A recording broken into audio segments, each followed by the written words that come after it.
Hi, today I'm going to be talking about synaptic communication. Synaptic communication is how a neuron communicates with other neurons or other cells. First, let's take a look at our neuron. This is the cell body of a neuron. This is an axon of a neuron. And this is the axon terminal of a neuron. The axon conducts electrical impulses. And usually the impulses go to the axon terminal.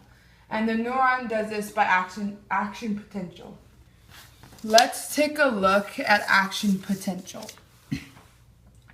using this graph. The first thing we need to know is that normally when the membrane is at rest, it is at negative 70 millivolts. When the membrane is exposed to a stimulus, the threshold is reached.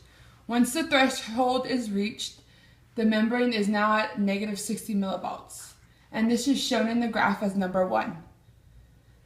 Because the threshold is reached, sodium ion channels are now open. Once the sodium channel ions are opened, a rapid flow of positive ions are now entering the membrane.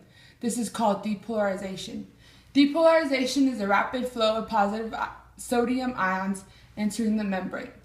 The membrane's charge then becomes positive 30 millivolts. And this stage is shown on the graph as number 2.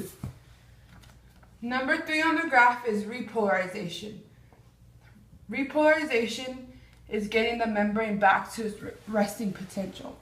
And that happens when the sodium ion channel closes and a potassium ion channel opens. Once the potassium channel is opened, a rapid flow of potassium ions flow out of the membrane into the extracellular fluid. Now that the positive potassium ions are flowing outside the membrane now becomes negative 70 millivolts. Number 4 on the graph shows the hyperpolarization, which is when the neuron tries to get back at its resting potential. Hyperpolarization only happens for a brief time until all ion channels are closed. Propagation occurs when the action potential travels all the way down from the axon to the axon terminal. Since we have an idea to how action potential reaches the axon terminal, let's take a look at how neurons communicate. This is a piece of axon terminal, which now becomes a presynaptic cell because it is a cell trying to send out a signal. This is a dendrite of a neuron. This dendrite now becomes a postsynaptic cell because it is the cell receiving the message.